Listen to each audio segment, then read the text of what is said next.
Hello बच्चों, आज हम लोग क्लास 10th का छोटा सा और थोड़ा सा टॉपिक रह गया था। और वैसे भी क्लास 10th में इलेक्ट्रिसिटी का चैप्टर पूरा तरीके से समाप्त हो चुका है। तो हम लोग लास्ट में क्या पढ़े थे? हम लोग लास्ट में पढ़े थे कि heating effect of electric current. हमें ये पता था कि इलेक्ट्रिक करंट का एक और इफेक्ट है, वो कुछ उसकी इलेक्ट्रिकल एनर्जी हीट एनर्जी में कन्वर्ट होती है। जैसे मान लीजिए आप फैन बहुत देर तक अगर चलाए रहिए तो कुछ देर बाद आपको लगता है कि जो फ़ैन है वो हल्का फुल्का गर्म हो जाता है ठीक ठाक। तो इसका यही मतलब हुआ कि इलेक्ट्रिकल एनर्जी का इम्पैक्ट कहीं ना कहीं जो कन्वर्जन है वो हीट एनर्जी में हुआ है। और भी कई एनर्जी में होता है। अरे भाई, अगर आपने इलेक्ट्रिसिटी फ्लो कराई किसी वायर से तो इलेक्ट्रिकल एनर्जी किसी फ़ैन में गई तो फ़ैन घूमा, तो इसका मतलब वो मैकेनिकल एनर्जी में कन्वर्ट हुई। या कुछ आवाज़ कर रहा है तो वो साउंड एनर्जी में कन्वर्ट हो गई, उसका कुछ हिस्सा किस में, हीट एनर्जी में कन्वर्ट हुआ। इसका मतलब कि इलेक्ट्रिकल एनर्जी कई फॉर्मेट में आकर के होती है। तो हम वहाँ पर एक पार्टिकुलर हिस्सा ये पढ़े थे कि आखिर जो हमारी इलेक्ट्रिकल एनर्जी है वो कितना हिस्सा उसका हीट एनर्जी में कन्वर्ट हुआ है। तो इसका फार्मूला हम लोगों ने पढ़ा, वो था H = I²RT। अब इसमें आता है कि हमें heating effect of electric current का एप्लीकेशन, और मैं ये आपको बार बार बता रहा हूँ क्लास 10th में अब एप्लीकेशन बेस्ड क्वेश्चन आते हैं, इसलिए आपको कोई भी पॉइंट मिस नहीं करना है। किसी भी तरीके से वो क्वेश्चन आपके आसपास की जो घटनाएं हो रही हैं उससे रिलेटेड, वो उसमें कॉन्सेप्ट अप्लाई करेंगे, कहानी आपके आसपास रिलेटेड उठाएंगे और उसमें कॉन्सेप्ट को इन्वॉल्व करेंगे और आपसे क्वेश्चन पुटअप कर लेंगे। तो यही क्वेश्चन का पैटर्न है बोर्ड में आने का। तो इसका एप्लीकेशन, जैसे हमें ये पता चल गया कि इलेक्ट्रिक करंट का बहुत हिस्सा हीट में कन्वर्ट हो जाता है, एकदम सही। तो इसका मतलब अब इसका एप्लीकेशन क्या करेंगे? अरे भाई, अगर इलेक्ट्रिक करंट हीट में कन्वर्ट होती है तो उसका एक एप्लीकेशन है, हम लोग आयरन जो प्रेस करते हैं घर में कपड़े को आयरन करने के लिए। तो इसका ये मतलब हुआ कि इलेक्ट्रिकल एनर्जी को हम हीट में कन्वर्ट कर रहे हैं आयरन में, उसको आयरन करने के लिए। जैसे दूसरी डिवाइस है, उसका एप्लीकेशन हम लोग कहाँ करते हैं? जैसे हीटर में करते हैं। आप सबको पता है कि इलेक्ट्रिकल एनर्जी को हम लोग किस में, वो हीट एनर्जी में कन्वर्ट करता है। अच्छा, तीसरा सुनिए ध्यान से, इलेक्ट्रिक बल्ब में। इलेक्ट्रिक बल्ब, यहाँ देखिए ये इलेक्ट्रिक बल्ब है। आपको ये पता है कि इलेक्ट्रिक बल्ब ये एक ग्लास से कवर होती है और इसमें एक फिलामेंट लगा रहता है, वो फिलामेंट टंगस्टन का बना होता है। ये सारी इंफॉर्मेशन आपको कॉपी में ऐड करनी है। फिलामेंट किसका? टंगस्टन का। टंगस्टन क्या है? टंगस्टन भी एक मेटल है या उसका एलॉय है, टंगस्टन एलॉय होता है। अब जो इसका मेल्टिंग पॉइंट होता है वो बहुत हाई होता है। जो टंगस्टन वो भले आपको बहुत ही मुलायम सा नजर आता है, बहुत सॉफ्ट नजर आता है, लेकिन तब भी उसका जो मेल्टिंग पॉइंट होता है, ये देखिए 3380 डिग्री सेल्सियस, इतना ज़्यादा, मतलब इतने टेम्परेचर पर जाकर के वो मेल्ट हो सकता है। तो ये टेम्परेचर बहुत ज़्यादा है। इसका मतलब टंगस्टन इसलिए हम इसका यूज करते हैं जिससे वो जल्दी पिघल ना जाए। अच्छा, तो इलेक्ट्रिक बल्ब में भी हम लोग हीटिंग इफेक्ट पढ़ते हैं। अब इलेक्ट्रिक बल्ब में क्या लगाते हैं? टंगस्टन। टंगस्टन से क्या करते हैं हम? इस टंगस्टन को जो ये हमारा ये एलिमेंट है, इसको हम बहुत ज़्यादा हीट करते हैं। हीट करने से दो बातें होती हैं। हीट करने से वो लाइट एनर्जी में कन्वर्ट हो जाता है। जब हम उसमें ज़्यादा इलेक्ट्रिसिटी फ्लो कराएंगे तो वो लाइट एनर्जी में कन्वर्ट होता है और हम उसी को देखते हैं कि अब ये ग्लो कर रहा है। जैसे आपने बल्ब देखा होगा, बल्ब में क्या होता है कि यानी कि जब लाइट एनर्जी उस टंगस्टन में जाती है तो वो काफ़ी देर तक, उसका जो मेल्टिंग पॉइंट है बहुत हाई है, तब तक वो बहुत हीट होता रहता है। मतलब इलेक्ट्रिक बल्ब हीट भी जनरेट करती है, मैक्सिमम हिस्सा वो हीट में लगाती है, मैक्सिमम उसका। कोई इलेक्ट्रिकल एनर्जी गई किसमें? बल्ब में। तो इसका मतलब वो दो पार्ट में ब्रेक हुई, पहला हीट में और दूसरा लाइट एनर्जी में, जो लाइट हमें दिखती है, लाइट का हिस्सा कम होता है और मैक्सिमम हिस्सा किसका होता है, हीट का। किसमें, जो इलेक्ट्रिक बल्ब होती है उसमें। अच्छा, हीटिंग इफेक्ट, करंट का जो हीटिंग इफेक्ट है उसका एक बहुत इंपॉर्टेंट और एप्लीकेशन है, फ्यूज में इस्तेमाल करते हैं। आप सबको पता है कि जैसे घरों में फ्यूज लगा रहता है, या अब जितनी भी डिवाइस आती हैं उनका सबका अपना अपना पार्टिकुलर फ्यूज होता है। एसी है तो उसका फ्यूज, कूलर है तो उसका फ्यूज, सबका उसमें अपना अपना फ्यूज लगा रहता है। कंप्यूटर है तो उसका फ्यूज, या फिर आपको पता है कि जहां से आपकी मीटर से जहां पर आपकी घर की जो वायरिंग स्टार्ट होती है उसके पहले क्या लगा देते हैं, फ्यूज।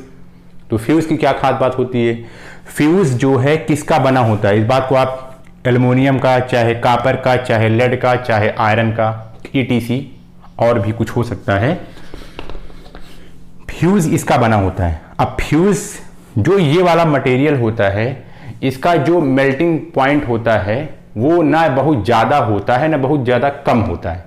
बहुत उसका मेल्टिंग पॉइंट न ज़्यादा होता है न कम होता है। अच्छा, मतलब कि ऐसा कोई आप ऐसा मटेरियल ना लगा दीजिए उसमें कि उसका मेल्टिंग पॉइंट बहुत हाई रहे। पता लगा कि मेल्टिंग पॉइंट बहुत हाई रहे तो इसका मतलब उसको गलाने के लिए बहुत करंट की ज़रूरत हो, तब तक तो हमारा पूरा घर तहस नहस हो जाएगा, उसमें आग लग सकती है। तो फ्यूज करता क्या है, जब हम लोग मीटर से अपना सारा कनेक्शन जो है वायर में पूरे घर में फैलाते हैं तो उसके पहले ही हम एक फ्यूज लगा देते हैं। या अगर मान लीजिए हमें अपने मीटर को बचाना है तो हम मीटर के पहले क्या लगा देंगे, फ्यूज। तो उसमें ठीक ठाक उसका जो मटेरियल होता है, उसका जो मेल्टिंग पॉइंट होता है वो ठीक ठाक होता है। अब उसकी खास बात क्या होती है, अगर बहुत ज़्यादा कभी करंट आई, मान लीजिए करंट बहुत ज़्यादा कभी आई और वो फ्यूज़ को लगता है, अगर वो फ्यूज़ को लगेगा कि हाँ अब ये करंट अगर अंदर चली जाएगी तो जितनी भी डिवाइस हैं वो सब खराब हो सकती हैं। तो फ्यूज़ क्या करता है, फ्यूज़ पहले ही मेल्ट हो जाता है।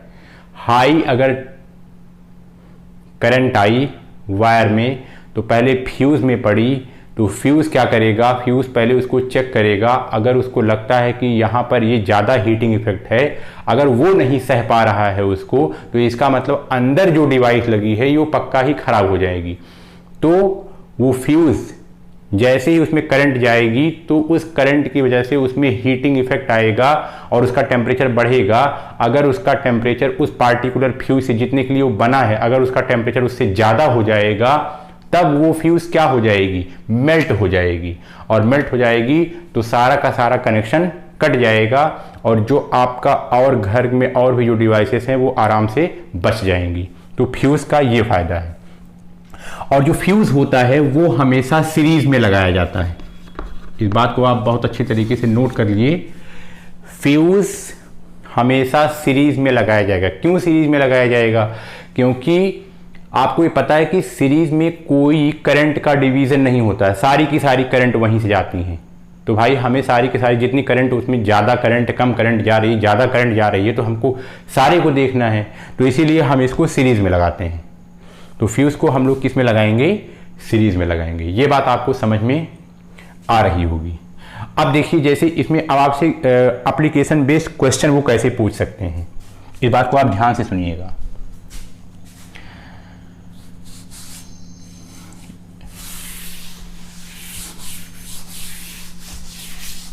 ऐसे ही मैं एक क्वेश्चन बना रहा हूं। जैसे मान लीजिए कि मैंने आपसे कहा कि आप कोई एक डिवाइस खरीद करके ले आए हैं। चलिए मान लीजिए कोई डिवाइस है, ये कोई भी डिवाइस है, कोई ये इलेक्ट्रिकल डिवाइस है। अब मान लीजिए ये इलेक्ट्रिकल डिवाइस 1 किलोवाट की है। मान लीजिए ये महंगी है, कोई डिवाइस है ये 1 किलोवाट की है, ये महंगी है। मान लीजिए मैं कहता हूं ये 1 लाख रुपए की है। तो पक्का है इसके साथ इसके अरेंजमेंट में इसका फ्यूज भी लगा होगा। क्या लगा होगा, फ्यूज।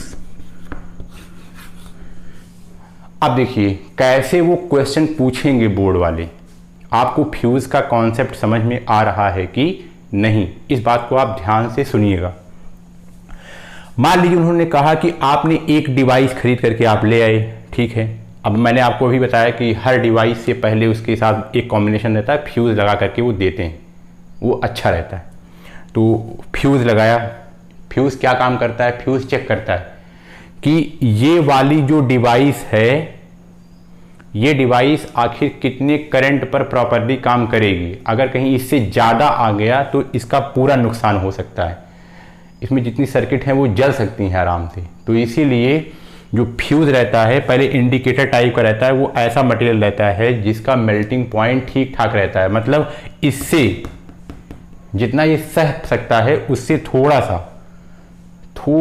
सा बहुत थोड़ा सा ज़्यादा रहे बस। अगर और उससे ज़्यादा हो जाएगा तो सबसे पहले नष्ट यही होगा। जब यही सबसे पहले यही नष्ट होगा तो कनेक्शन टूट जाएगा। जो भी कनेक्शन, मान लीजिए मैं कहूँ ये अगर ऐसे फ्यूज़ लगा है इसके साथ और यहाँ से करंट फ्लो हो रही है ऐसे, तो यहाँ बीच में फ्यूज़ लगा है, अगर ये नहीं सह पा रहा है जिसका मतलब तुरंत कनेक्शन काट देगा, तो कम से कम हमारी ये डिवाइस बच जाएगी। फ्यूज़ का यही काम है। अच्छा, अब क्वेश्चन सुनिए ध्यान से। आप एक डिवाइस लेकर के आए, वो डिवाइस 1 किलोवाट की है, तो आपको ये पता है अगर वो 1 किलोवाट की है तो इसका मतलब वो 1000 वाट की है। आपको पता है किलो में कितना होता है, 1000, या आपको कन्वर्जन आपको पता है में 1000 की संख्या होती है, मतलब 1000। तो इसका मतलब ये हुआ कि ये डिवाइस 1000 वाट की है। वैसे सबके घर में नॉर्मली जो वोल्ट आता है, वोल्टेज, वो होता है 220 वोल्ट। कितना होता है, 220 वोल्ट। अब ये अगर मान लीजिए कोई आपसे पूछे कि बताइए इसको सुरक्षित रखने के लिए हम कितने का फ्यूज़ अप्रॉक्सीमेट लगाएं तो अच्छा रहे, कितने का फ्यूज़ हम आराम से लगाएं तो अच्छा रहेगा।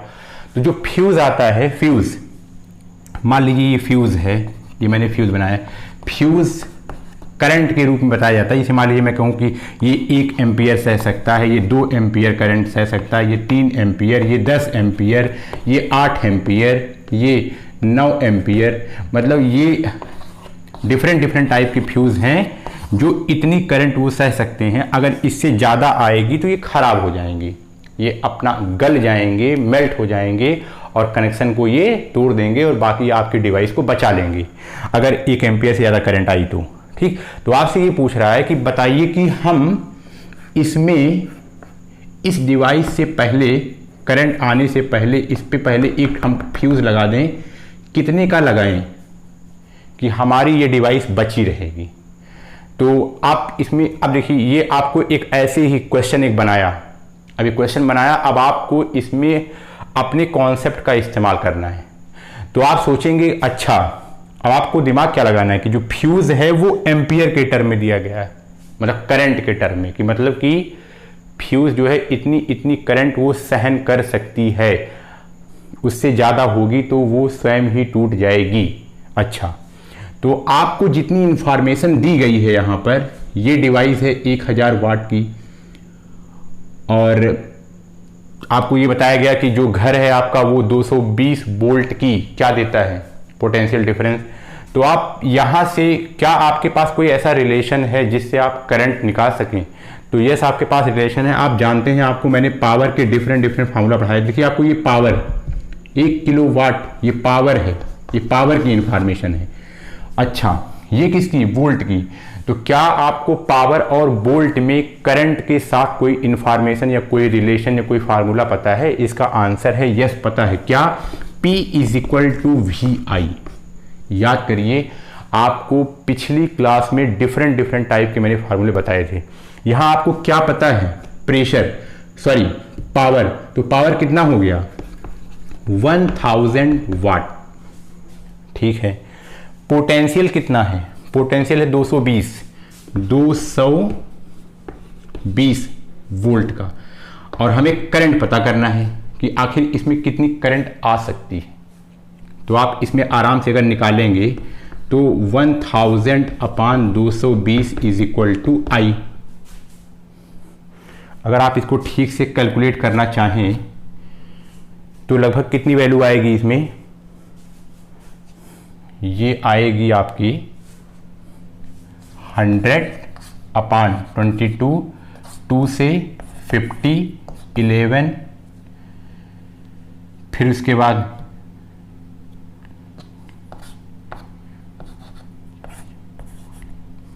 लगभग 4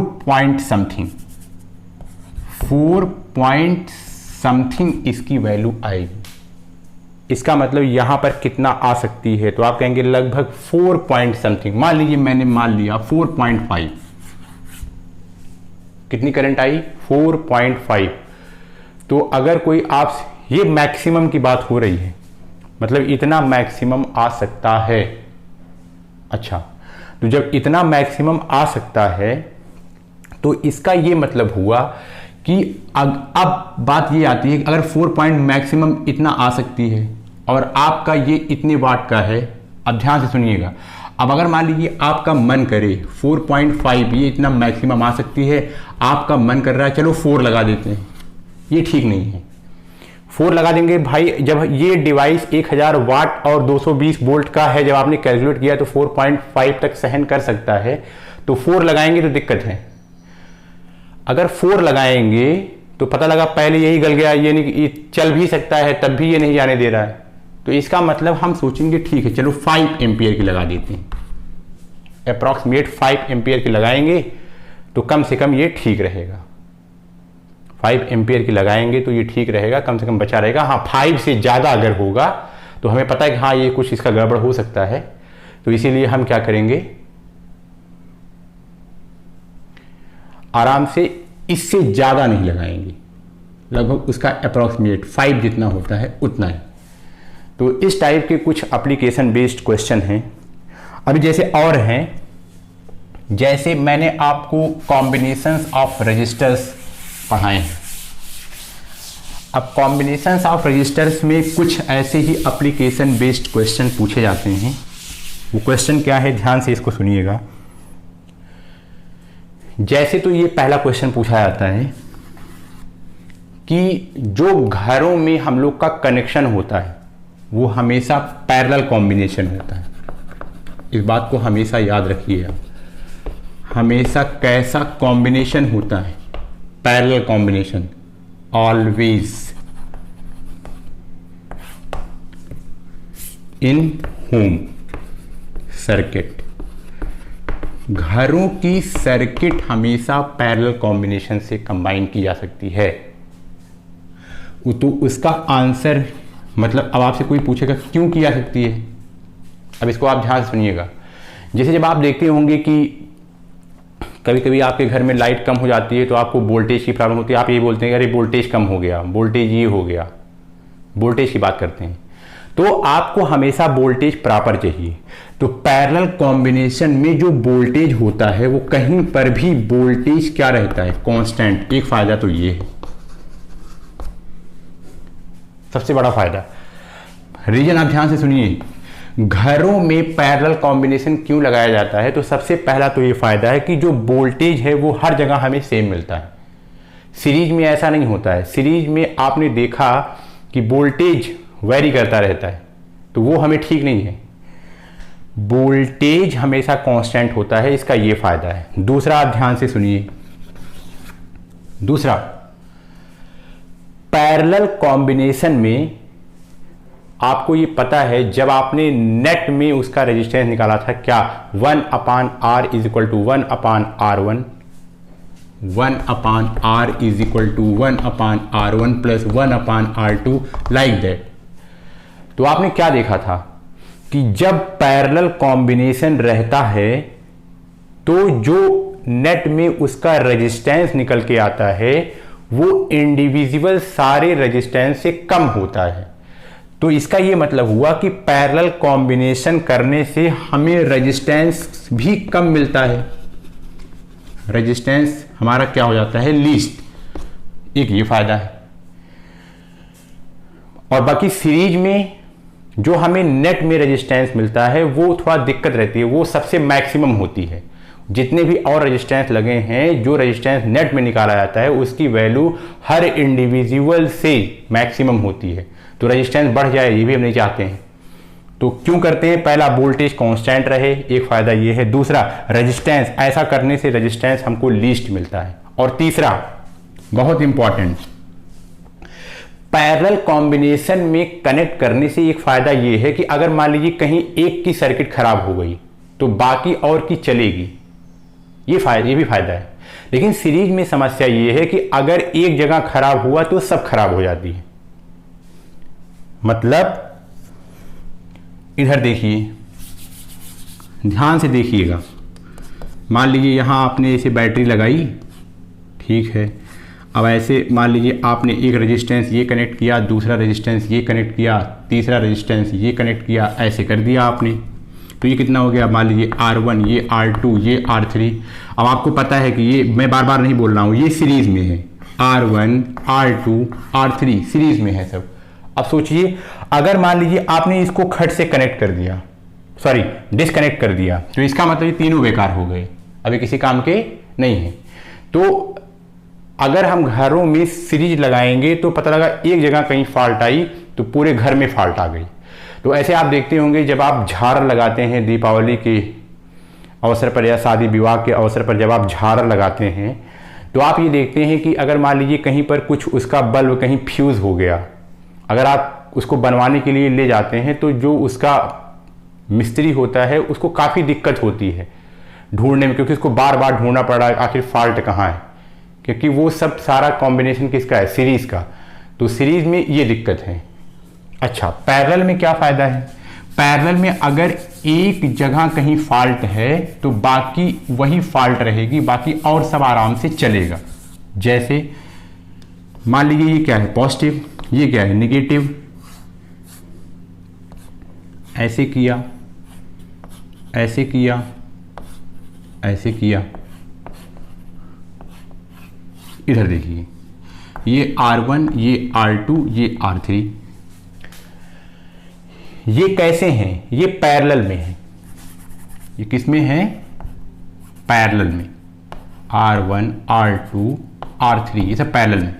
सपोज करो मैं कह रहा हूं कि मान लीजिए ये वाली सर्किट खराब हो गई, तो हो जाने दो, इसका मतलब यही दिक्कत करेगी बस। बाकी ये वाली और ये वाली, देखिए इसकी सर्किट कंप्लीट है, ऐसे गए करंट, इसमें गई, यहां से चली गई, ये ऐसे गया, इसमें गई, यहां से चली गई। अब ये दोनों तो काम कर रहा है ना, तो ये भी एक फायदा है पैरेलल में कॉम्बिनेशन करने से कि अगर फॉल्ट सिर्फ एक जगह आएगी तो बाकी सब सुरक्षित रहेगा। मतलब इसका एक फायदा ये भी है, if fault occurs in circuit at particular place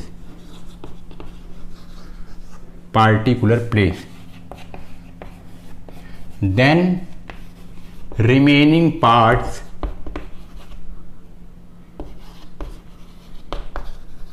are same, remaining part are safe। तो जो रिमेनिंग पार्ट है वो सेफ रहेगा। तो ये क्वेश्चन आपको आराम से समझ में आ रहा होगा, इसको भी आप नोट करेंगे, ये भी काफ़ी इम्पॉर्टेंट है। अच्छा, अब एक बात और, फाइनली और लास्ट, उसके बाद हम लोग क्वेश्चन सॉल्व करेंगे।